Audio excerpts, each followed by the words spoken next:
மாசில்லா சுத்தமா திருப்புண்ணிய தீர்த்தத்தினால் குற்றம் நீங்கி விடகுணம் மாறேற்ற ஆட்டுக்குட்டியின் இரத்தத்தினால் மாசில்லா சுத்தமா திருப்புண்ணிய தீர்த்தத்தினால் குற்றம் நீங்கி விடகுணமாறேற்ற ஆட்டுக்குட்டியின் இரத்தத்தினால்.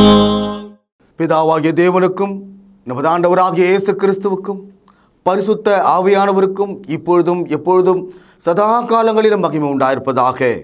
நாம் யாவரும் தேவனை மகிமைப்படுத்தும்படியாக உற்சாகமாக பாடி தேவனை துதித்து அவருடைய நாமத்தை மகிமைப்படுத்துவோமாக. பாடல்களை வழிநடத்தத்தக்கதாக நம்மத்தில் இருக்கிற அன்பு சகோதரர்களை முன்னுக்கு வரும்படி அன்போடு அழைக்கிறேன். பலிபீடத்தில் என்னை பரனே படைக்கிறேனே இந்த வேளை, அடியேனை திருசித்தம் போல ஆண்டு நடத்திடுமே. அடியேனை திருசித்தம் போல ஆண்டு நடத்திடுமே. கல்வாரியின் அன்பினையே கண்டு விரைந்தோடி வந்தேன், கழுவும் திரு ரத்தத்தாலே கரை நீங்க இருதயத்தை. கழுவும் திரு ரத்தத்தாலே கரை நீங்க இருதயத்தை. ஆவியோடாத்மா சரீரம் அன்பரே உமக்கென்றும் தந்தேன், ஆலயமாக்கியே இப்போ ஆசீர்வதித்தருளும். இந்த தொழுகையின் முதல் ஜெபத்தை தேவன சமூகத்துக்கு ஒரு பலி போல எடுக்கத்தக்கதாக நம்மத்தில் இருக்கிற சகோதரரை அன்போடு அழைக்கிறேன். உன்னதங்கள் மத்தியில் வாசம் செய்யும் நீதியும் பரிசுத்தமும் நிறைந்த பரம்பிதாவே, உம்மை தொழுது கொள்ளத்தக்கதாக இந்த நாளுக்காக, இந்த தருணத்தை நீர் கொடுத்ததற்காக உம்மை துதிக்கின்றோம். நல்ல பிதாவே, இப்பொழுது கூட நாங்கள் உள்ளத்தின் ஆழத்திலிருந்து உம்மை துதிக்கவும் பிதாவே, ஆவியோடு உண்மையோடும் உம்மை தொழுது கொள்ளவும் நீர் எங்களுக்கு தயவு செய்தரலும். கிருபையின் நிறைந்த பரமபிதாவே, உம்முடைய நன்மைகள் நாங்கள் நினைத்து பார்த்து, நீர் எங்கள் மீது வைத்திருக்கிற அன்பை நினைத்து பார்த்து உம்மை துதிக்க போற்ற எங்களுக்கு தயவு செய்தரலும் தாப்பனே. இந்த தொழுகை முழுவதையும் உம்முடைய கரங்களிலே அர்ப்பணிக்கின்றோம். நாங்கள் உம்மீது விசுவாசமாக இருக்க, இயேசு கிறிஸ்து மீது விசுவாசமாக இருக்க எங்களுக்கு கற்றுத்தாரும். இந்த தொழுகையை நீர்தாமே துவக்கு முதல் முடிவரை அங்கீகரித்து ஆசீர்வதிக்க வேண்டுமாய் இயேசு கிறிஸ்து மூலம் நினைப்பிக்கிறோம் நல்ல பரமபிதாவே, ஆமென். பிதா குமாரன் பரிசுத்தாவி நாமத்திலே உங்களை ஆசீர்வதித்து உலகளாவிய இந்த பொது தொழுகைக்கு வரவேற்கிறதுல மகிழ்ச்சி அடைகிறேன். பேரன்பும் பாசமும் நிறைந்த தேவ ஜனங்களே, பரிசுத்தவான்களே, சிறு பிள்ளைகளே, நீங்கள் அனைவரும் கம்பீரித்து நமது தேவனுடைய நாமத்தை புகழ்ந்து ஸ்தோத்தரித்து அவருக்கு பலிகளை இடும்படி, ஸ்தோத்திரங்களை செய்யும்படி, தொழுகை செய்யும்படி அவருடைய சமூகத்தில் கூடி வாருங்கள்.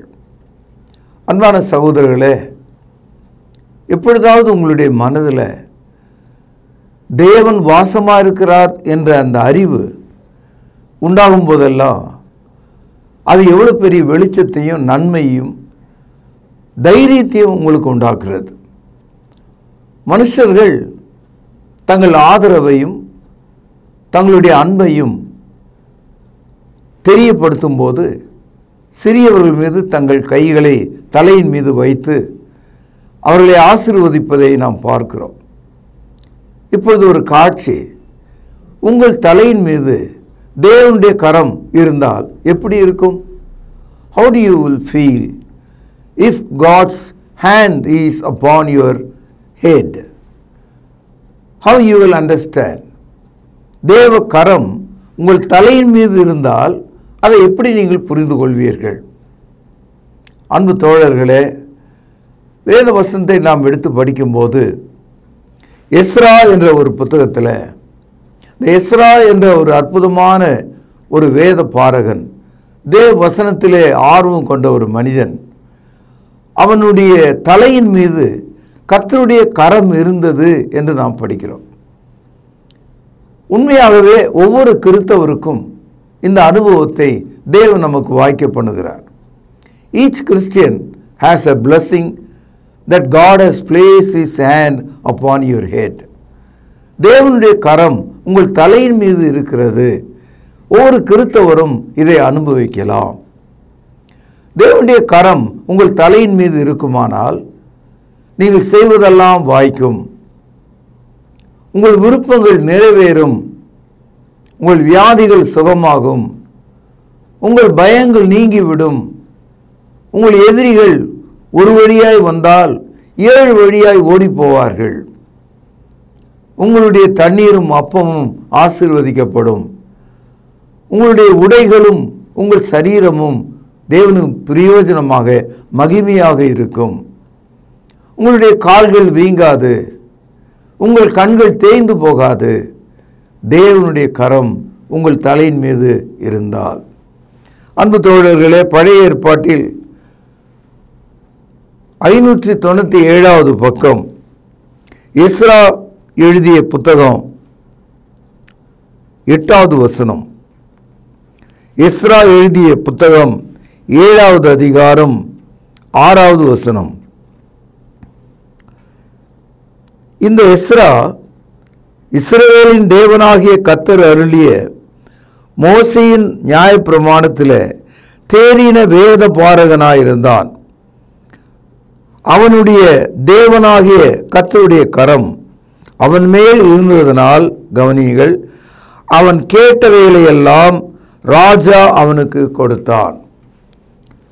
பழைய ஏற்பாட்டு கால நியாயப்பிரமாணத்திலே கீழ்ப்படுதல் உள்ள மனிதன் தேறின மனிதனாக எஸ்ரா இருந்ததுனால ஒரு சிம்பாலிக்காக, ஒரு அழகான நயச் சொல்லாக தேவனுடைய கரம் அவன் தலையின் மீது இருந்ததனால் அவன் கேட்டவைகளையெல்லாம் ராஜா கொடுத்தான். அன்பு தோழர்களே, ராஜா முரட்டாட்டமானவர்கள், மனுஷனுக்கு பயப்படாதவர்கள். குறிப்பாக எஸ்ரா வாழ்ந்த காலத்தில் இருந்த பேரரசன் பொல்லாதவனாக இருந்தான்.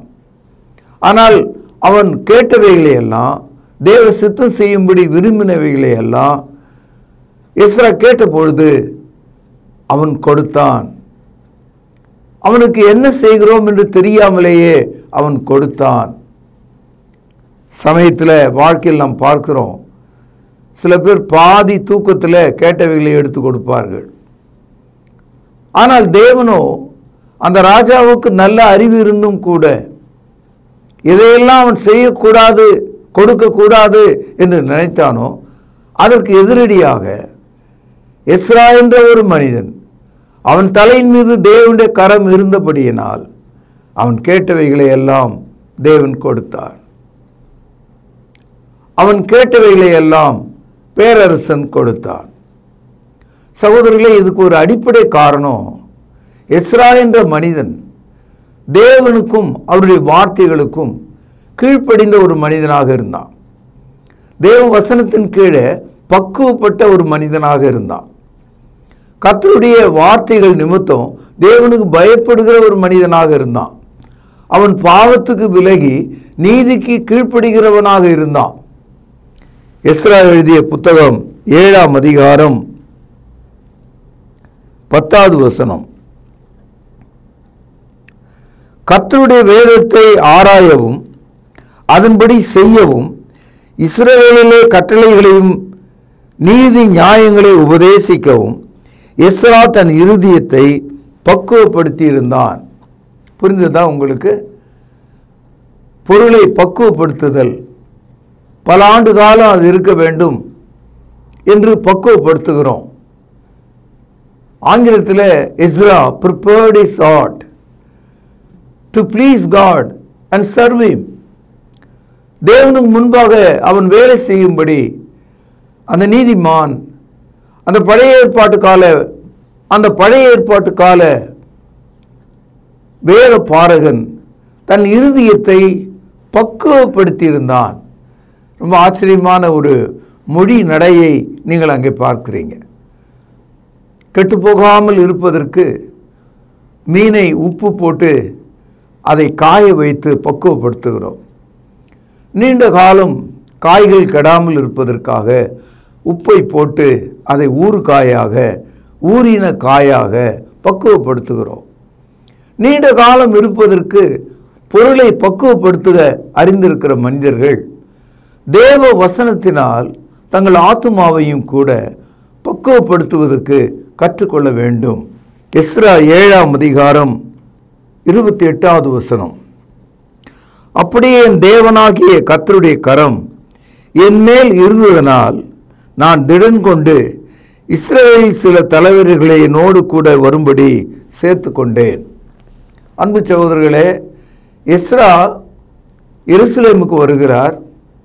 எருசலேம் பாழ்பட்டு கிடக்கிறது. தேவாலயம் சுட்டெரிக்கப்பட்டிருக்கிறது. அதன் மதில்கள் சிதைக்கப்பட்டு உடைக்கப்பட்டு கிடக்கிறது. அதில் உள்ள பண்டங்கள், பாத்திரங்கள் எடுத்துக்கொண்டு போய்விட்டார்கள். சாலமோன் காலத்தில் கட்டிய தேவாலயம் இப்பொழுது ஒரு மூடியாக நிற்கிறது. அதை எடுத்து கட்டுவதற்காக எஸ்ரா என்பவன் வந்தான். அவன் இருதயத்தை அவன் பக்குவப்படுத்தியிருந்தான். கர்த்தருடைய கரம் அவன் தலையின் மீது இருந்தது. ஆகவே அவனால் அந்த தேவாலயத்தை எடுத்து கட்டவும், அதை கட்டுவதற்கான வேலைக்கு ஆட்களை சேர்த்து கொள்ளவும் எவ்வித தயக்கமும் பயமும் இன்றி கர்த்தருடைய வேலையை செய்து முடிக்கவும் அவனுக்கு அதிகாரத்தை தேவன் தந்தார். இந்த காலையில் நம்முடைய வாழ்க்கை அப்பாவாக, அம்மாவாக, மூத்த மகனாக, மூத்த மகளாக, மூத்த பேரனாக நம்முடைய குடும்பத்தில் ஒரு முக்கிய பொறுப்பை நீங்கள் வகிக்கும்போது கர்த்தருடைய கரம் உங்கள் தலையின் மீது இருந்தால் உங்கள் மனதில் உள்ள விருப்பங்களை உங்கள் குடும்பத்திலே நிறைவேற்றுவதற்கு கர்த்தர் உங்களுக்கு திராணியையும் அதற்கான பக்குவத்தையும் கொடுக்க வல்லவராக இருக்கிறார். ஆதியாகமம் 32வது அதிகாரத்தில் ஒரு முறை ஆபிரகாமினுடைய பேரனாகிய யாக்கோபு தன் மனைவி குழந்தைகளோடு தன்னுடைய சொந்த ஊருக்கு திரும்பி வரும்போது அவன் வெகுவாக பாடுபட அவனுக்கு பயங்கரமான சூழல்கள் உருவாயிற்று. அவனுடைய எதிரிகள் அவனுக்கு எதிராக வந்தார்கள். அவனை கொலை செய்யும்படி அவனுடைய அண்ணன் புறப்பட்டு வந்தான். அவனுக்கு தீங்கு செய்யும்படி அநேகர் காத்திருந்தாங்க. கொடிதான ஒரு வழியிலே அவர் வந்து கொண்டிருக்கிறான். அவன் பிள்ளைகளை பார்க்கிறான், தன்னுடைய மனைவிகளை பார்க்கிறான், தன் ஆடு மாடுகளை பார்க்கிறான், தன் வேலைக்காரர்களை பார்க்கிறான். இவரையெல்லாம் வழி நடத்தும்படி தேவனுடைய கரம் தன் தலையின் மீது இருந்தால் எவ்வளவு நலமாக இருக்கும். இன்றைக்கும் நம்முடைய வாழ்க்கையில் அப்பா மருத்துவமனையில் போராடுகிறார். மருத்துவமனையை அதற்கான ஃபீஸ் கொடுப்பதற்கு நமக்கு பலன் இல்லை. வீட்டில் தரித்திரம், தம்பி சரியாக படிக்கவில்லை, திருமணமாக அக்காள் வீட்டில் இருக்கிறாள், சுற்றிலும் எதிரிகள் போல மக்கள் பழகுகிறார்கள். ஒரு போராட்டம் உள்ள வாழ்க்கையில் தேவ கரம் உங்கள் தலையின் மீது இருக்க வேண்டும். உங்கள் தலையின் மீது அந்த கரம் இருக்கத்தக்கதாக நீங்கள் போராட வேண்டும். உங்கள் ஜெபங்களிலே நீங்கள் கேட்க வேண்டும். அன்பு தோழர்களே, அன்பு பரிசுத்த சகோதர சகோதரிகளே, யாக்கோபு அந்த இரவில கர்த்தரிடத்தில் போராடி கொண்டிருந்தான். கர்த்தருடைய தூதனை அவன் சந்திக்கிறான். அந்த தூதனை விடாதபடி அவன் கெட்டியாக பிடித்து கொண்டு, நீர் என்னை ஆசீர்வதித்தால் ஒழிய உம்மை போக விட மாட்டேன் என்று சொன்னான். அது நிஜமாக நடந்த ஒரு வரலாறு. புதிய ஏற்பாட்டு காலத்தில் ஜெபம் செய்யும்போது, நீர் என்னை ஆசீர்வதித்தால் நான் இந்த இடத்தை விட்டு வெளியே செல்வதில்லை என்று நீங்கள் முடிவெடுக்கலாம். You can resolve and wait upon the Lord in your prayer. You can continually demand God, Lord bless me, place your hand upon my head. தகப்பனே என்னை ஆசீர்வதியும், உமது கரத்தை என் தலையின் மீது வையும்.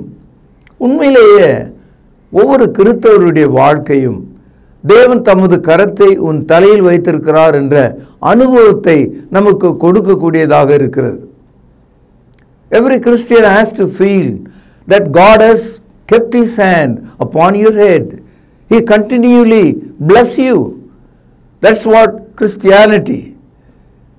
கிறிஸ்தவ போதகர்கள், கிறிஸ்தவ மூப்பர்கள், உதவிக்காரர்கள், திருச்சபை பணியாளர்கள் ஒவ்வொருவரும் தங்களுடைய வேலை செய்யும் போது தேவனின் தலையின் மீது தமது கரத்தை வைத்திருக்கிறார், அவர் என்னை அபிஷேகித்திருக்கிறார் என்ற உணர்வை உடையவர்களாக இருக்க வேண்டும். பாருங்கள், ஆதியாகமம் 32வது அதிகாரம் 26வது வசனம். அவர் நான் போகட்டும், பொழுது விடுகிறது என்றார். அதற்கு அவன், நீர் என்னை ஆசீர்வதித்தால் ஒழிய உம்மை போக விட மாட்டேன் என்றான். அவர், உன் பேர் என்னவென்று கேட்டார். யாக்கோபு என்றான்.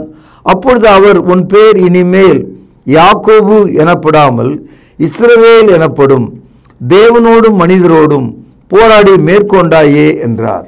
அன்பு தோழர்களே, பழைய ஏற்பாட்டை படிக்கும்போது இஸ்ரவேல் என்ற ஒரு வார்த்தையை எத்தனை முறை நாம் படிக்கிறோம், நூற்றுக்கணக்கான தடவை அதை நம்ம வாசிக்கிறோம். இந்த இஸ்ரவேல் என்ற வார்த்தையை ஒத்த மனிதன் யாக்கோபுக்கு ஒரு தேசத்தின் சார்பில் வழங்கின ஆசீர்வாதமான வார்த்தையாக இருக்கிறது. Israel, it is a nation. God bestowed upon a single man the blessing. யாக்கோபு என்ற அந்த மனிதனை தேவன் ஆசீர்வதித்ததனால அவன் தேசத்தின் தகப்பனாக, மிக அதிகமான ஜனத்தின் வழிகாட்டியாக இஸ்ரவேல் என்று அவன் அழைக்கப்பட்டான். இன்றைக்கு நம்முடைய தலையின் மீது தேவனுடைய நற்கருணை தங்க வேண்டும், தேவனுடைய வார்த்தை நம் மீது தங்க வேண்டும். நாம் ஒவ்வொருவரும் ஆவிக்குரிய இஸ்ரவேலாக மாற வேண்டும். லூக்கா 13ஆம் அதிகாரம் 11வது வசனம். அப்பொழுது 18 வருஷமாய் பலவீனப்படுத்தும் ஆவியை கொண்ட ஒரு ஸ்திரீ அங்கே இருந்தாள். அவள் எவ்வளவும் நிமிரக்கூடாத கூனியாய் இருந்தாள். அன்பு தோழர்களே, இஸ்ரவேலில் ஒரு பெண், அவள் ஒரு கால் 30 வயது உடையவளாக இருக்கலாம். அவளுடைய வாழ்க்கையில் 18 வருஷம் நிமிர முடியாத ஒரு கூனியாக இருந்தாளாம். அவள் தன்னுடைய காலை தான் பார்க்க முடியும், அவள் வானத்தை பார்க்க முடியாது. அவள் தன்னுடைய முட்டியை பார்க்க முடியும், தன்னுடைய பெற்றோரை கண்களுக்கு நேராக பார்க்க முடியாது. அவள் குனிந்தபடியே இருந்தாள். அவளுடைய முதுகு தண்டு வளைந்து விட்டது. இந்த முதுகு தண்டு வளைந்ததுக்கு என்ன காரணம்? அவள் பலவிதமான வைத்தியர்களை சந்தித்திருக்கலாம், பலவிதமான பயிற்சிகளை அவள் செய்து பார்த்திருக்கலாம். வேதவசனம் சொல்கிறது, கொஞ்சம் கூட அவள் நிமிரக்கூடாத ஒரு கூனியாக இருந்தாள். அவள் கூனியா இருப்பது அவளுடைய முதுகோடு போகாம அந்த ஊர் ஜனங்கள் மத்தியில் அவளுக்கு ஒரு ஏளன பெயர், அவளுக்கு ஒரு பட்ட பெயர் கூனி என்று அவள் காதுகள் கேட்க எல்லாரும் கூப்பிட்டார்கள். She was a curse in her village. அவள் ஒரு சாபம் போல அவளுடைய கிராமத்தில் இருந்தாள். இயேசு அவளை கண்டார்.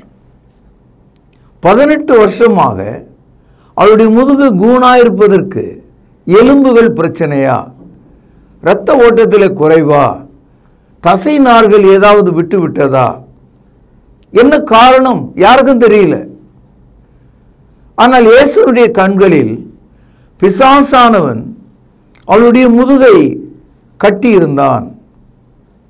பிசாசு அவளை கூனியாக மாற்றி இருந்தான்.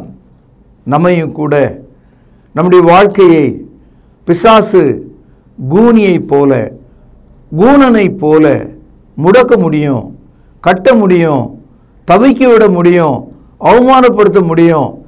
அந்த காலத்தின் லோகாதிபதிகள் நமக்கு எதிராக புறப்படும்படி யுத்தம் செய்யும்படி வருகிறார்கள். அதுதான் எபேசியர் 6ஆம் அதிகாரத்தில் படிக்கிறோம். வான மண்டலங்களில் உள்ள பொல்லாத சேனைகளோடு நமக்கு போராட்டம் உண்டு.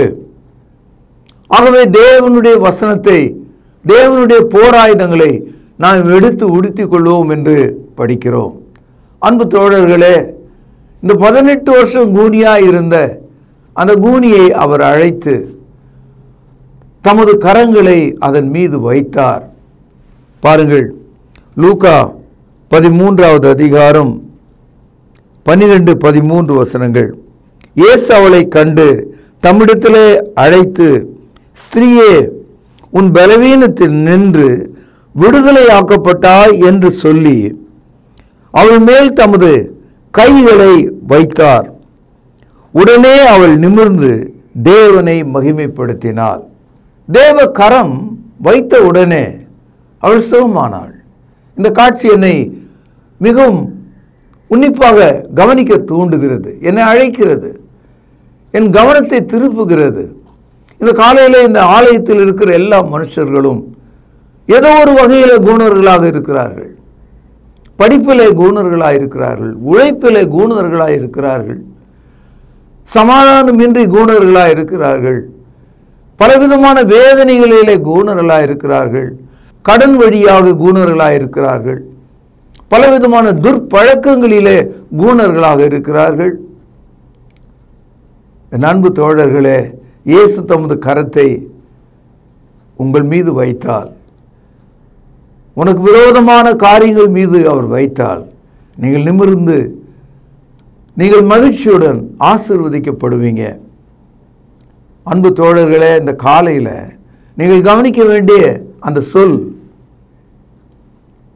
கர்த்தருடைய கரம் அவன் தலையின் மீது இருந்தபடியினால், because the hand of the Lord was upon his head, அது நிமித்தம் அவன் கேட்டவைகளை எல்லாம் ராஜா கொடுத்தான். நீங்கள் கேட்பதையெல்லாம் தேவன் கொடுப்பார், உங்களை சுகமாக்குவார், உங்களை ரட்சிப்பார். என் அன்பு தோழர்களே, இயேசு கிறிஸ்து இந்த உலகத்திற்கு வந்தபோது பாவிகளை ரட்சிக்க தமது கரத்தை கொடுத்தார்.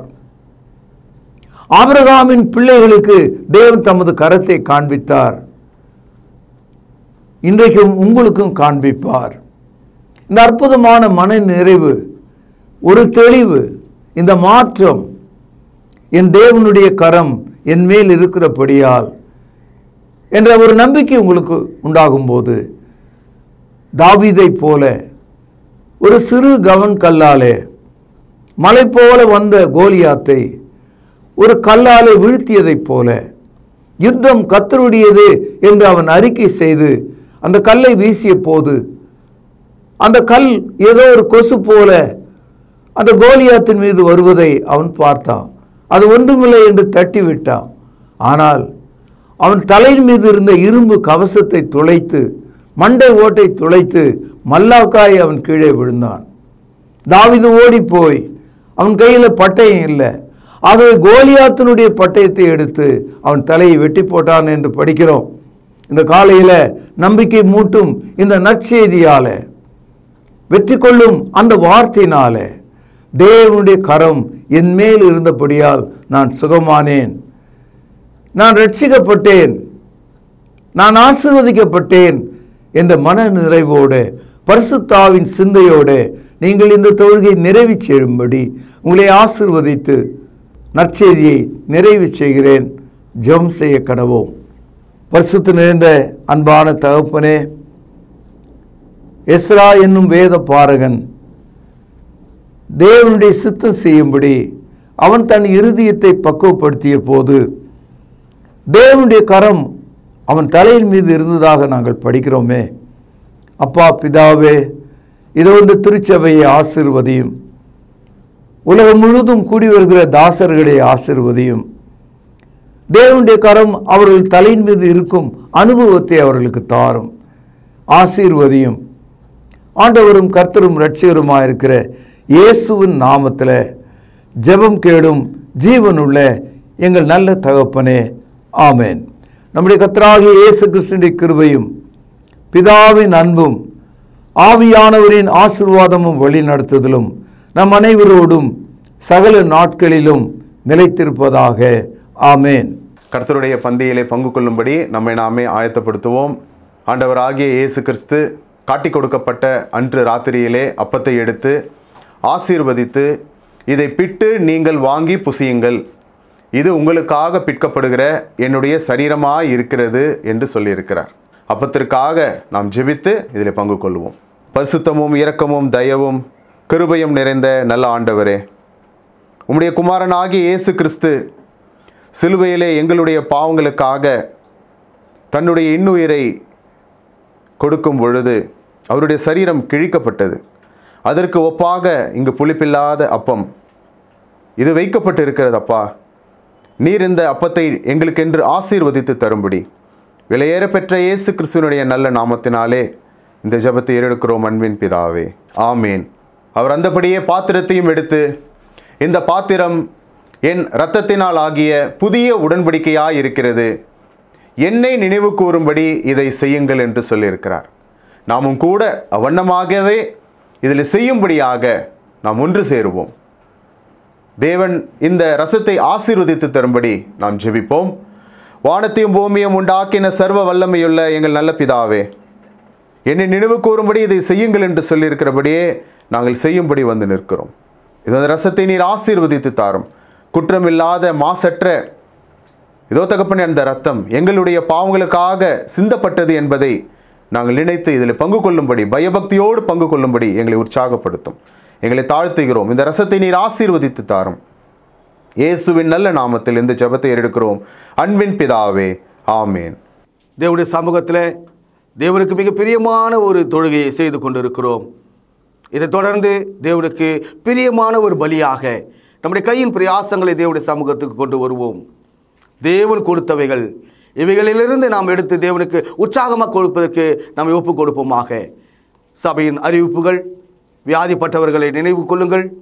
விசேஷமாக ரட்சிக்கப்படாத மக்கள், அது உங்கள் நண்பர்களாக இருக்கலாம் அல்லது உங்கள் உறவுகளாக இருக்கலாம், அவர்கள் ரட்சிக்கப்படுவதற்காக தேவனுடைய சமூகத்தில் நாம் யாவரும் ஒன்று சேர்ந்து ஜெபம் செய்வோம்.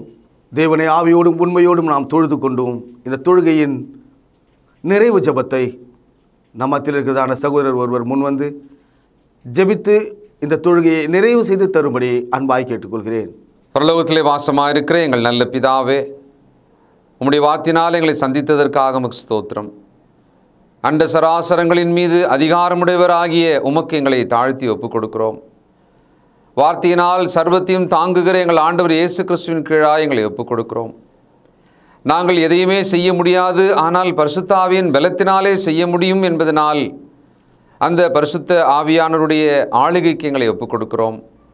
தொடர்ந்து எங்களையும் எங்கள் வீட்டாரையும் பிள்ளைகளையும் ஆசீர்வதிப்பீராக. வியாதியை சுகமாக்கும், பலவீனங்களை நீக்கும், பலவிதமான பாரங்களில் நின்று விடுதலை செய்யும். உம்முடைய மக்களுக்கு வேண்டிய சமாதானத்தை தாரும். ஆண்டவர் இயேசு கிறிஸ்துவின் மூலமாகவே நாங்கள் பிழைக்கிறோம், அவருடைய கிருபையினால் வாழுகிறோம். உம்மையை கனப்படுத்தி ஸ்தோத்திரித்து ஆண்டவரும் இரட்சகரும் ஆகிய இயேசு கிறிஸ்துவின் புண்ணிய நாமத்தில் துதித்து ஜெபிக்கிறோம் நல்ல பிதாவே, ஆமென். அன்பானவர்களே, புதிய ஏற்பாட்டு தொழுகைக்கு திரும்புங்கள். இடம் YMCA வளாகம், ஹைகோர்ட் எதிரில், பிரதி ஞாயிறு காலை 11 மணி அளவில் அன்புடன் அழைக்கிறோம். Come and worship with us every Sunday at 11 a.m. YMCA Hall, opposite High Court, Parish Corner. கர்த்தாவே, தேவர்களில் உமக்குப்பானவர் யார்? வானத்திலும் பூமியிலும் உமக்குப்பானவர் யார்? உமக்குப்பானவர் யார்? உமக்குப்பானவர் யார்? வானத்திலும் பூமியிலும் உமக்குப்பானவர் யார்?